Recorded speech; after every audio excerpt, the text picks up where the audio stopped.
इस दिलचस्प कहानी की शुरुआत होती है डॉक्टर जेम्स अरांडा को दिखाते हुए, जो एक इंटरव्यू में उस भयानक हादसे के बारे में बात करते हैं जो 1 साल पहले सुपर मून की रात हुआ था। उस रात दुनिया भर में अरबों लोग चांदनी की चपेट में आते ही हिंसक म्यूटेशन का शिकार बन गए और भयानक जीवों में बदल गए। इंसानियत की नींव हिल गई थी।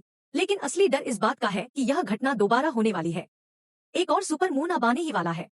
इंटरव्यूअर उनसे पूछता है कि ऐसा कैसे हुआ, लेकिन डॉक्टर जवाब देने के बजाय केवल इतना कहते हैं कि उस दिन कोई भी चांदनी में बाहर मत निकले और हर किसी के पास एक सर्वाइवल प्लान होना चाहिए। वो यह भी जोड़ते हैं कि लगातार समाधान खोजने की कोशिश हो रही है और इंसान जल्द ही इस संकट से बाहर निकलेगा। इसके बाद हम मिलते हैं वेस्ली मार्शल से, जो एक पूर्व सैनिक और मॉलिक्यूलर बायोलॉजिस्ट है। वह अपनी भाभी लूसी और भतीजी एमा के साथ है। लूसी ने अपने पति को पिछले सुपर मून में खो दिया था और इस वक्त वह उसकी याद में श्रद्धांजलि दे रही है। भाई के अचानक खो जाने के बाद वेस्ली अब किसी भी हालत में हार मानने को तैयार नहीं है। उसने ठान लिया है कि वह अपनी भाभी और भतीजी की हर हाल में रक्षा करेगा। इसके लिए वह अपने घर को एक किले में बदल रहा है, दरवाजों को बैरिकेड कर रहा है, बाहर कई तरह के जाल बिछा रहा है, बाढ़ को बिजली से लैस कर चुका है और एक बेहतरीन मॉनिटरिंग सिस्टम भी लगा दिया है। दूसरी तरफ सारे पड़ोसी डरे हुए हैं और अपनी अपनी तैयारी में जुट गए हैं ताकि उस भयानक रात का सामना कर सकें। उसी दौरान लूसी की पड़ोसन रीगन दरवाजे पर दस्तक देती है और एमा के लिए कुछ कैंडी छोड़ जाती है। जाते जाते लूसी भी उसे कुछ जरूरी सामान थमा देती है और कहती है कि अपना ख्याल रखना। इसी बीच वेस्ली अपने लापरवाह पड़ोसी कोडी के पास जाता है और उसे समझाता है कि वह स्ट्रीट पर टारगेट प्रैक्टिस बंद करे, क्योंकि इससे बच्चों की जान जोखिम में पड़ सकती है और अभी अभी उसने उसके ईंधन के ड्रम पर गोली भी चला दी है। मगर कोडी लापरवाही से कहता है कि वह तो बस उस नर्क जैसी रात के लिए तैयारी कर रहा है जब हर किसी को खुद का ही सहारा बनना होगा। वापस आकर वेस्ली लूसी को बताता है कि घर पूरी तरह सील कर दिया गया है और उसे सर्वाइवल रूल्स याद दिलाता है। किसी भी हालत में दरवाजा मत खोलना, शांति बनाए रखना और किसी का ध्यान आकर्षित करने से बचना। वो लूसी से कहता है कि अगर कभी हालात बिगड़े तो खुद को या एमा को बचाने के लिए बिना किसी झिझक के किसी पर भी गोली चला देना, चाहे सामने कोई भी क्यों न हो। इसके बाद वेस्ली अपनी भतीजी से विदा लेता है और समझाता है कि वह रात में उनके साथ नहीं रह पाएगा, लेकिन भरोसा दिलाता है कि घर के अंदर कुछ भी घुसकर उन्हें चोट नहीं पहुंचा पाएगा। कमरे में अकेले रुकने को लेकर वह थोड़ा झिझकता है, लेकिन लूसी याद दिलाती है कि बाकी वैज्ञानिकों को उसकी जरूरत है। यही सोचकर वह जाने का फैसला करता है और लड़कियों को भीतर बंद करके निकल पड़ता है। इस बीच सड़कों पर अफरातफरी मची है और हर कोई सुरक्षित जगह पहुंचने की भागदौड़ में लगा हुआ है। दूसरी ओर एक प्रेस कॉन्फ्रेंस में वैज्ञानिक और सैन्य अधिकारी इकट्ठा होते हैं। डॉक्टर जेम्स उस टीम का परिचय कराते हैं जो इस दानवी मुसीबत का इलाज खोजने के लिए जी जान से मेहनत कर रही है, और उसी टीम का एक अहम हिस्सा वेस्ली भी है। डॉक्टर बताते हैं कि उनकी टीम ने मॉन्सरिन नामक एक सीरम विकसित किया है जो मानव डीएनए के साथ मिलकर सुपर मून के प्रभाव को रोकने की क्षमता रखता है। वह यह भी कहते हैं कि आज की रात इस बीमारी की स्थायी दवा खोजने के लिए निर्णायक साबित होगी। अंत में वे सबको शुभकामनाएं देते हैं। उसी सुविधा केंद्र के अंदर वैज्ञानिक और सैन्य अधिकारी स्वयंसेवकों को टेस्ट सब्जेक्ट के रूप में आगे लाते हैं। उन्हें सीरम देकर उस रात की चांदनी में परखा जाना है ताकि पता चल सके कि यह वास्तव में काम करता है या नहीं। उन्हीं में से एक है माइल्स, जो वैज्ञानिक एमी का पति है। उसे मजबूत जंजीरों से जकड़कर एक विशाल पिंजरे में बंद कर दिया जाता है। सूरज ढलते ही पूरी आबादी डर के साए में काउंटडाउन शुरू कर देती है। वेस्ली और उसकी टीम के बाकी सदस्य एक खास सूट पहनते हैं ताकि सुपर मून की रोशनी से होने वाले म्यूटेशन से बचे रहें, और फिर वे टेस्ट सब्जेक्ट्स के पास पहुंचते हैं। माइल्स के अलावा वहां एक महिला और 2 पुरुष स्वयंसेवक भी मौजूद हैं। जैसे जैसे काउंटडाउन खत्म होता है, वैज्ञानिक अपनी पूरी तैयारी में जुट जाते हैं। तभी वह महिला घबरा जाती है और कहती है कि उसने अपना इरादा बदल लिया है और अब वह बाहर जाना चाहती है, लेकिन तब तक बहुत देर हो चुकी होती है। अचानक टेस्टिंग शेड की छत खुलती है और आकाश में पूरा चांद झलक उठता है। वह पल बेहद तनावपूर्ण हो जाता है। मगर हैरानी की बात यह होती है कि किसी भी स्वयंसेवक का रूपांतरण नहीं होता। इससे लगता है कि सीरम सफल रहा है। वैज्ञानिकों के चेहरों पर राहत और उत्साह लौट आता है और वे अगले चरण की तैयारी करने लगते हैं। उधर लूसी की गली में एक काली परछाई तेजी से गुजरती है, जिससे कोडी और लूसी दोनों सतर्क हो जाते हैं। घरों की बत्तियां झपकने लगती हैं और माहौल और भी डरावना हो उठता है। लूसी मॉनिटर पर नजर डालती है, मगर वहां सब कुछ सामान्य दिखाई देता है। वहीं रीगन अपने घर पर अपनी मां को पुकारती है, लेकिन कोई जवाब नहीं मिलता। अचानक उसकी सांसें तेज होने लगती हैं और घबराहट में वह जैसे ही पीछे मुड़ती है, वहां एक दैत्याकार परछाई हमला करने को तैयार खड़ी होती है। इस बीच टेस्टिंग विंग में डॉक्टर जेम्स स्वयंसेवकों के बीच आते हैं और वेस्ली उन्हें दिखाता है कि सीरम ने कैसे म्यूटेशन को रोक दिया है। वेस्ली कहता है कि यह म्यूटेशन शायद शरीर की किसी तरह की सुप्त रक्षा प्रतिक्रिया है, जिसे सुपर मून सक्रिय कर देता है। जेम्स पूछते हैं कि यह सब अभी ही क्यों शुरू हुआ, लेकिन वेस्ली के पास इस सवाल का कोई जवाब नहीं होता। लेकिन तभी अचानक माइल्स के शरीर में कुछ अजीब होने लगता है और उसका रूपांतरण शुरू हो जाता है। डॉक्टर जेम्स तुरंत आदेश देते हैं कि उस पर सीरम छिड़का जाए, मगर माइल्स, जिसकी एक बाह पर पहले ही फर उग चुका होता है, वह मशीन को पकड़कर दूर फेंक देता है। देखते ही देखते माहौल अराजक हो जाता है और बाकी तीनों स्वयंसेवक भी बदलने लगते हैं। पूरी सुविधा का सिस्टम गड़बड़ा जाता है और एमी लगातार चिल्लाती है कि छत को तुरंत बंद करो, लेकिन बिजली फेल होने की वजह से ऐसा करना संभव नहीं हो पाता। जब चारों तरफ हाहाकार मच जाता है और स्वयंसेवक दैत्याकार जीवों में बदल जाते हैं, तब वेस्ली समझ जाता है कि माइल्स पूरी तरह एक्सपोज हो चुका है और अब उसका रूपांतरण रोकना नामुमकिन है। वह उसे ट्रैंक्विलाइजर देने की कोशिश करता है, मगर वह बेअसर साबित होता है। माइल्स पूरी तरह से म्यूटेट होकर एक वैज्ञानिक पर हमला करता है और फिर वहां से भाग निकलता है। इस अराजकता के बीच वेस्ली अपने एक घायल साथी को उठाकर सुरक्षित जगह ले जाने की कोशिश करता है, लेकिन एक और वैज्ञानिक घबराहट में इधर उधर गोलियां चलाने लगता है। इसका नतीजा यह होता है कि वह गलती से एक और पिंजरे में बंद दैत्य को आजाद कर देता है। पिंजरों से छूटे ये वेयरवुल्फ अंदर ही अंदर सभी वैज्ञानिकों का सफाया कर देते हैं। यहाँ तक कि वही वैज्ञानिक भी मारा जाता है जो अंधाधुंध गोलियां चला रहा था। कुछ वैज्ञानिकों को सेना के जवान बाहर निकालने की कोशिश कर रहे हैं, जबकि एमी भागते भागते वेस्ली और उसके घायल साथी से टकरा जाती है। तभी कॉरिडोर से एक भयंकर गर्जना सुनाई देती है और वे अपना रास्ता बदलकर एक दूसरे कमरे में घुस जाते हैं। दरवाजा बंद करने में वे किसी तरह कामयाब होते हैं, जबकि वह दैत्य ठीक उनके पीछे तक पहुंच चुका होता है। उधर लूसी कैमरों पर यह दैत्याकार हलचल देखकर सिहर उठती है। कोड़ी पहले से ही हथियार लेकर तैयार बैठा है और पेड़ पर दिखे एक जीव पर निशाना साधकर गोलियां चलाने लगता है। इस बीच वेस्ली का घायल साथी दम तोड़ देता है। एमी कहती है कि उन्हें यहीं रुकना चाहिए जब तक कि कोई मदद न आ जाए, लेकिन वेस्ली साफ कह देता है कि कोई मदद आने वाली नहीं है और अगर वे यहाँ रुके रहे तो मारे जाएंगे। एमी उसे याद दिलाती है कि बाहर निकलने का मतलब सीधे चांदनी में आना है और तब वे भी राक्षस बन जाएंगे। वेस्ली जवाब देता है कि वे सीरम का इस्तेमाल करके खुद को इस म्यूटेशन से रोक सकते हैं। कोडी अब भी बाहर नजर गड़ाए बैठा होता है कि अचानक खिड़की तोड़कर एक भारी भरकम फ्रीजर उसके ऊपर आ गिरता है और वह दूर जा पटकता है। इससे भी बुरी बात यह होती है कि वह सीधे चांदनी की रोशनी में आ जाता है और उसका रूपांतरण शुरू हो जाता है। दूसरी ओर वेस्ली और एमी सावधानी से रास्ता बदलते हुए सुविधा केंद्र में आगे बढ़ते हैं। दैत्यों से बचते हुए एक कमरे तक पहुंचते हैं और जितना संभव हो सके उतने हथियार और जरूरी सामान इकट्ठा कर लेते हैं। वेस्ली अपनी घड़ी में टाइमर सेट कर देता है ताकि सीरम का असर, जो लगभग 1 घंटे तक रहता है, बेकार न जाए। वह एमी से साफ कहता है कि अगर उनमें से कोई भी बदल गया तो दूसरा उसे छोड़कर अकेले आगे बढ़ेगा। बाहर निकलते ही उनका सामना रूपांतरित हो चुके माइल्स से हो जाता है। वेस्ली गोली चलाने ही वाला होता है कि एमी उसे रोकती है और पास रखे गैस कंटेनर पर निशाना साधकर विस्फोट कर देती है, जिससे माइल्स अस्थायी रूप से सुन्न हो जाता है। दोनों किसी तरह भागकर एक कार में बैठते हैं और वहां से निकल पड़ते हैं। वेस्ली का अब एक ही लक्ष्य है, लूसी के घर पहुंचना। रास्ते में वह फोन मिलाकर उनका हालचाल पूछता है। लूसी बताती है कि उसने कैमरों पर देखा है कि एक वेयरवुल्फ कोडी के घर में घुस चुका है। तभी अचानक बाहर से कोई लूसी को मदद के लिए पुकारता है। यह रीगन है जो चिल्ला रही है। उसने अपने ऊपर एक त्रिपाल डाला हुआ है, इसलिए उसका रूपांतरण नहीं हुआ है। लूसी दहशत में उसे बचाना चाहती है, मगर वह जानती है कि बाहर जाना बेहद बड़ा जोखिम है। फोन पर वेस्ली घबराहट में चिल्लाता है कि किसी भी हालत में दरवाजा मत खोलना और सर्वाइवल नियमों को याद रखो। मगर लूसी अपने पड़ोस की उस बच्ची को इतनी असुरक्षित हालत में देखकर खुद को रोक नहीं पाती। वो कैमरे के साउंड सिस्टम से रीगन को कहती है कि शांत रहो, लेकिन तब तक बहुत देर हो चुकी होती है। एक दैत्याकार जीव अचानक रीगन पर झपट पड़ता है और उसे घसीट ले जाता है। इसी बीच वेस्ली और एमी की कार के सामने अचानक एक बस आ जाती है और उनकी टक्कर टलना नामुमकिन हो जाता है। फोन कनेक्शन टूटने के बाद लूसी मॉनिटर पर देखती है कि बाहर उसकी दोस्त किस क्रूरता से वेयरवुल्फ के हाथों मार दी जाती है।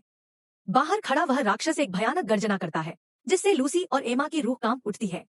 कार दुर्घटना में वेस्ली और एमी बुरी तरह फंस जाते हैं, लेकिन गाड़ी में आग फैलने से पहले वे किसी तरह बाहर निकल आते हैं। उधर वेयरवुल्फ बन चुका कोडी रीगन के शव को उठाकर लूसी के घर की इलेक्ट्रिक फेंस पर पटक देता है ताकि उसका सुरक्षा कवच टूट जाए। लूसी एमा को सुरक्षित जगह भेजती है और जब देखती है कि कोडी फेंस के पास मंडरा रहा है, तो वह खिड़की से उसके चेहरे पर पेपर स्प्रे दाग देती है। वह राक्षस दर्द से चिल्ला उठता है। वेस्ली और एमी अब पैदल ही आगे बढ़ते हैं और पूरी कोशिश करते हैं कि राक्षसों का ध्यान अपनी तरफ न खींचे, लेकिन रास्ते में उन्हें गाड़ियों के पास उत्पात मचाती हुई वुल्फ्स की एक पूरी टोली मिल जाती है। कोई और चारा न देखकर दोनों कारों के पीछे झुककर धीरे धीरे आगे निकलने लगते हैं। तभी एक जीव उनकी गंध सूंघ लेता है। वेस्ली तुरंत एमी को खींचकर एक कार के नीचे ले जाता है। वह उम्मीद करता है कि बाहर फैली इतनी सारी गंध में उनकी मौजूदगी दब जाएगी। वो जीव कार की खिड़कियां तोड़कर उनकी तलाश करता है और फिर पास आकर जमीन सूंघता है। दूसरी ओर कोडी अपनी आंखों की जलन कम करने के लिए अपने चेहरे पर पानी उड़ेलता है और जैसे ही वह ठीक होता है, एक भयंकर हुंकार छोड़ता है। इसे सुनकर लूसी और भी सहम जाती है। उधर वेस्ली और एमी समझते हैं कि खतरा टल गया है और वे कार के नीचे से बाहर निकलते हैं। मगर तभी उनकी घड़ी बीप करने लगती है। 1 घंटा पूरा हो गया है और उनके सीरम का असर अब खत्म होने वाला है। इस आवाज को सुनते ही पास के सभी वेयरवुल्फ फिर से सक्रिय हो जाते हैं। दोनों अपनी जान बचाने के लिए भागते हैं, लेकिन सारे राक्षस उनके पीछे पड़ जाते हैं। भागते भागते उन्हें एक सुपरमार्केट का शटर बंद होता दिखाई देता है और वे अंदर घुसने की कोशिश करते हैं। गेट के भीतर खड़ा एक लड़का उन्हें देख लेता है और जल्दी से शटर उठाकर उन्हें अंदर खींच लेता है। अंदर पहुंचते ही अचानक वहां मौजूद नकाबपोश लोग उन पर हमला कर देते हैं। एमी को चाकू की नोक पर काबू में कर लिया जाता है। वेस्ली और एमी उन्हें समझाने की कोशिश करते हैं कि वे वैज्ञानिक हैं और इस महामारी का इलाज ढूंढने पर काम कर रहे हैं।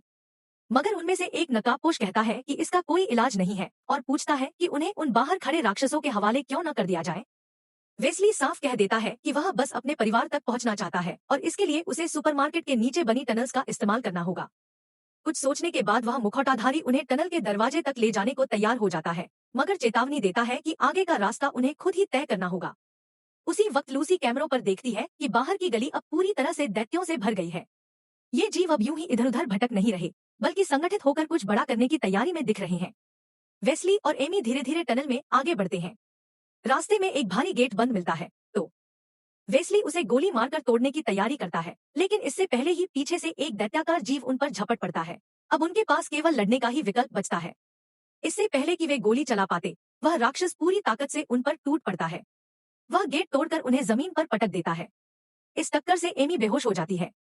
वेस्ली उठने की कोशिश करता है, लेकिन वह जीव उसे दोबारा उठाकर दूर फेंक देता है। अगले ही पल जब वह दैत्य दोबारा उस पर टूटता है, वेस्ली किसी तरह पास पड़ी एक लोहे की छड़ को पकड़ लेता है और पूरे जोर से उसे राक्षस के सीने में भोंक देता है। वह राक्षस वहीं ढेर हो जाता है। थोड़ी देर बाद एमी को होश आता है और वह वेस्ली को सहारा देकर आगे बढ़ाती है। आगे बढ़ते हुए वे एक ऐसे रास्ते तक पहुंचते हैं जो सीधे मुख्य सड़क से जुड़ा है, लेकिन वे वहां रुक जाते हैं क्योंकि ऊपर सुपर मून की रोशनी फैल रही होती है। दोनों अपने ऊपर एक त्रिपाल डालकर धीरे धीरे आगे बढ़ते हैं।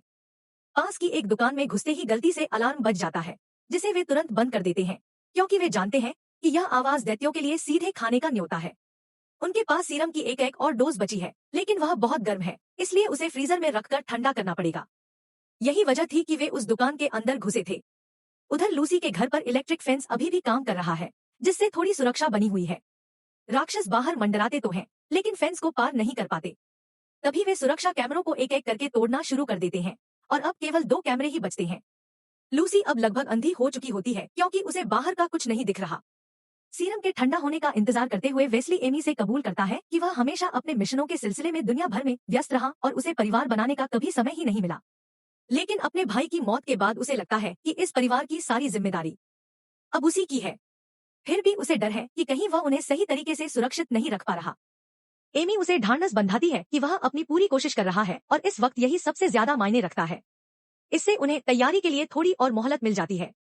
उधर सीरम की एक और खुराक लेने के बाद वेस्ली और एमी सड़कों पर सावधानी से बढ़ते हुए लूसी के घर की तरफ बढ़ रहे हैं। रास्ते में उन्हें कुछ लोग दिखाई देते हैं जो भारी हथियारों से लैस हैं, अच्छे से तैयार हैं और सुपरमून की तेज रोशनी से सुरक्षित हैं। ये लोग दरिंदों के एक बड़े झुंड से भिड़ रहे हैं। वेस्ली इसे एक मौके के तौर पर देखता है कि इसी भिड़ंत के बीच वह अपनी भाभी और भतीजी तक जल्दी पहुंच सकता है। वे हथियारबंद लोग अस्थायी तौर पर उस झुंड को पीछे धकेल देते हैं। जैसे ही वेस्ली और एमी उनके सामने आकर उनसे गोली न चलाने के लिए कहते हैं और साथ ही जोर देकर बताते हैं कि वे सीरम की वजह से सुपरमून की रोशनी से महफूज हैं, फिर भी कोई उन पर भरोसा नहीं करता। तभी अचानक एक वेयरवुल्फ उन पर हमला कर देता है और वहां गोलीबारी का एक नया दौर शुरू हो जाता है। अब वेस्ली और एमी को भी उन गोलियों और दरिंदों से बचने के लिए कोई पनाह ढूंढनी पड़ती है। हालात लगातार बिगड़ते जाते हैं और धीरे धीरे पूरा इलाका और भी खतरनाक दरिंदों से घिर जाता है। वे सभी हथियारबंद लोग मारे जाते हैं। एमी को एहसास होता है कि वे पूरी तरह से फंस चुके हैं। ऐसे में वह एक खतरनाक विचार सामने रखती है, खुद को चारे की तरह इस्तेमाल करने का। उसका मानना है कि उसकी थ्योरी को टेस्ट करने का यही बिल्कुल सही वक्त है। वेस्ली के विरोध करने पर वह उसे समझाती है कि उसे लूसी तक हर हाल में पहुंचना ही होगा और उसे बचाने के लिए यही एकमात्र रास्ता बचा है। फिर वह उसे अचानक हल्की सी काट लेता है। एमी हिम्मत जुटाकर उस राक्षस पर वापस दहाड़ मारती है, मानो वह उसके सामने अपनी ताकत साबित कर रही हो। वह दरिंदा भी उसी पल उसके चेहरे पर जोर से दहाड़ कर जवाब देता है। तभी वेस्ली एक कार के ऊपर चढ़कर वहां लगी एंटी एयरक्राफ्ट मशीन गन से फायरिंग शुरू कर देता है। गोलियों की उस बौछार से दरिंदे भागने लगते हैं और इधर उधर पनाह ढूंढते हैं। जैसे ही रास्ता साफ होता है, वेस्ली एमी को पुकारता है कि वह भागकर कार में बैठ जाए लेकिन इससे पहले कि वह कार तक पहुंच पाती, एक विशाल पंजा उसे दबोच लेता है और ऊपर छत की ओर घसीट ले जाता है। वेस्ली उसे ढूंढने की कोशिश करता है, लेकिन एमी और वह दरिंदा दोनों ही उसकी नजरों से ओझल हो चुके होते हैं। अब मजबूरन वेस्ली के पास कोई और रास्ता नहीं बचता, उसे लूसी तक पहुंचना ही है, इसलिए वह तेजी से कार को आगे बढ़ा देता है। इस बीच घर के अंदर लूसी छत की ओर लगातार गोलीबारी कर रही है। कुछ दरिंदे मरते हैं, मगर वे लगातार अंदर घुसते चले आ रहे हैं। उसकी गोलियां लगभग खत्म हो चुकी हैं और अब उसके पास बस एक चाकू और पेपर स्प्रे ही बचा है। दरवाजों पर लगे बैरिकेड्स भी अब कमजोर पड़ रहे हैं। आखिरकार दरिंदे एक एक करके घर में घुसने लगते हैं। लूसी अपनी बेटी एमा को लेकर छिपने की कोशिश करती है। तभी बाहर से एक गाड़ी का हॉर्न गूंजता है। वेस्ली लौट आया है और वह उन दरिंदों का ध्यान भटकाने के लिए शोर मचा रहा है। 17 सभी दरिंदे सड़क पर इकट्ठा हो जाते हैं और वेस्ली उन्हें कुचलने के लिए गाड़ी सीधे उन पर चढ़ा देता है। मगर आखिरी पल में कोडी, जो अब पूरी तरह दैत्य बन चुका है, वह गाड़ी के बोनट पर कूद पड़ता है, जिससे वेस्ली की गाड़ी अनियंत्रित होकर एक घर से टकरा जाती है। लूसी और एमा को लगता है कि वे खतरे से बाहर निकल आई हैं, मगर तभी एक और दरिंदा दीवार तोड़कर उन पर झपट पड़ता है। दोनों भागकर दूसरे कमरे में जाती हैं। लूसी एमा को जल्दी से एक अलमारी के अंदर छिपा देती है। दरवाजे के पीछे खड़ी लूसी अपनी सांसें रोककर इंतजार करती है। जैसे ही वह दरिंदा भीतर घुसता है, उसकी नजर सीधे एमा पर चली जाती है। वह लड़की झट से उस पर स्प्रे कर देती है, जिससे गुस्से में तिलमिलाया हुआ वह दरिंदा चीखने लगता है। लूसी पीछे से उस पर कुल्हाड़ी से हमला करने की कोशिश करती है, मगर वह दरिंदा उसे जोर से फर्श पर पटक देता है। अपनी मां को इस तरह घायल देखकर एमा की आंखों में डर और आंसू एक साथ भर आते हैं, लेकिन उसी डर से उसके अंदर एक साहस भी जन्म लेता है। कांपते हाथों से वह जमीन से चाकू उठाती है और पूरे जोर से उस दरिंदे पर वार करती है, लेकिन उस लोमहर्षक प्राणी पर उसका यह वार बिल्कुल बेअसर साबित होता है। वह दरिंदा उसकी तरफ गुस्से से पलटता है, मानो अभी उसे चीर फाड़ देगा। ठीक उसी घड़ी लूसी अपने शरीर की बची खुची ताकत जुटाकर पास रखी भारी कुल्हाड़ी को कसकर पकड़ती है और चीखते हुए पूरी शक्ति के साथ उस दानव पर प्रहार कर देती है। कुल्हाड़ी का वह जोरदार वार कमरे में गूंजता है और एक पल के लिए वहां सन्नाटा छा जाता है। उसी दौरान बाहर से वेस्ली की चिंतित और गूंजती हुई आवाज सुनाई देती है। वह दरवाजे को तोड़कर भीतर दाखिल होता है और अपने परिवार को जिंदा देखकर उसकी आंखों से राहत के आंसू छलक पड़ते हैं। वह तुरंत उन दोनों की हालत देखता है और आश्वस्त होकर उन्हें अगले हमले के लिए तैयार करता है, क्योंकि बाहर अब भी असली खतरा बाकी है। गाड़ी और दीवार के बीच दबा कोडी धीरे धीरे अपनी पूरी दानवी ताकत लगाकर वहां से निकलने की कोशिश कर रहा है। वेस्ली जानता है कि अब उनके पास न तो गोलियां बची हैं और न ही बचने का कोई आसान रास्ता। वो अपने भीतर की आखिरी उम्मीद को थामकर एक बेहद खतरनाक फैसला लेता है। वह एमा के पास झुककर उसे सीने से लगाता है और कहता है, हमेशा मजबूत रहना, कभी डरना मत, तुम मेरी सबसे बड़ी ताकत हो। फिर वह लूसी को अपनी घड़ी थमा देता है, जिसमें भोर होने यानी सुबह होने तक का सिर्फ 15 मिनट का समय बाकी है। वह उन दोनों को अपनी अंतिम विदाई देता है और दृढ़ कदमों से घर से बाहर निकल पड़ता है। जैसे ही वेस्ली बाहर चांदनी में आता है, उसके सीरम का असर पूरी तरह खत्म हो चुका होता है। उसकी हड्डियां टूटने लगती हैं और मांस फटता हुआ बदलने लगता है। उसकी पीठ पर घने बाल उगाते हैं और उसका चेहरा एक भयानक दरिंदे का रूप ले लेता है। अब वह भी एक भयानक और विशाल वेयरवुल्फ बन चुका है। सामने कोडी पहले से ही आजाद होकर उसकी प्रतीक्षा कर रहा होता है। दोनों दानव एक दूसरे पर पूरी ताकत से टूट पड़ते हैं। उनके टकराने से धरती हिलने लगती है, भयानक दहाड़े गूंजती हैं और पूरे घर की दीवारें कांप उठती हैं। वह लड़ाई इतनी भयानक होती है कि हर एक वार के साथ जमीन खून से लाल हो रही थी। कुछ ही देर के घमासान में वेस्ली अपनी पूरी ताकत लगाकर कोडी को पटक देता है और उसे जमीन पर गिराकर परास्त कर देता है। लेकिन इस जीत के बावजूद एक नया डर उनके सामने खड़ा था। अब वेस्ली खुद भी इंसान नहीं रहा, बल्कि वह भी उन्हीं खूंखार दरिंदों जैसा बन चुका है। लूसी की रगों में डर का करंट दौड़ने लगता है। वो एमा को तुरंत एक सुरक्षित जगह पर छिपा देती है और खुद आखिरी उम्मीद की तलाश में घर का कोना कोना खंगालने लगती है। तभी उसकी नजर फर्श पर पड़ी एक आखिरी शॉटगन शेल कारतूस पर जाती है। वह झट से अपने हथियार को लोड करती है और दरवाजे के पास आकर खड़ी। वेयरवुल्फ बन चुका वेस्ली अब दरवाजे के पास पहुंचता है। लूसी की सांसें तेज हो जाती हैं। वो दरवाजे पर टंगी एक पुरानी पारिवारिक तस्वीर को उठाती है और रोते हुए कहती है, वेस्ली, अगर कहीं तुम अब भी इसके अंदर हो तो प्लीज हमें चोट मत पहुंचाना। तभी वह दरिंदा दरवाजा तोड़कर भीतर आ जाता है। उसकी आंखें लाल आग की तरह चमक रही हैं, लेकिन हमला करने के बजाय वह कुछ पल के लिए वहां ठिठक जाता है, मानो वह तस्वीर और लूसी की आवाज उसकी सोई हुई आत्मा तक पहुंच रही हो। तभी अचानक वह एक जोरदार दहाड़ मारता है, जिससे लूसी पीछे गिर जाती है। वह तुरंत अपनी शॉटगन उठाती है और ट्रिगर दबाने ही वाली होती है कि उसकी घड़ी बीप करने लगती है। सुबह हो चुकी है। लूसी अपनी अंतिम कोशिश के तौर पर सामने की खिड़की पर गोली दाग देती है। कांच चकनाचूर हो जाता है और कमरे में सूरज की तेज सुनहरी धूप भर जाती है। सूरज की वे किरणें सीधा वेस्ली के चेहरे पर पड़ती हैं। धूप पड़ते ही उसके शरीर से बाल जलने लगते हैं, हड्डियां वापस अपनी जगह पर जुड़ने लगती हैं और कुछ ही पलों में उसका वह दानवी रूप पिघलकर गायब हो जाता है। अब वेस्ली अपने असली इंसानी रूप में वापस लौट आता है, पूरी तरह थका हुआ पर जीवित। उसकी आंखों में आंसू हैं। सामने लूसी और एमा को पूरी तरह सुरक्षित देखकर वह धीमे से मुस्कुराता है। इस तरह वह परिवार फिर से एक हो जाता है। एक लंबी और भयानक रात का यह सफर सूरज की रोशनी के साथ खत्म होता है और यहीं इस रोमांचक कहानी का समापन होता है। और ऐसी ही अद्भुत कहानियों के लिए हमारे चैनल से जुड़े रहिए।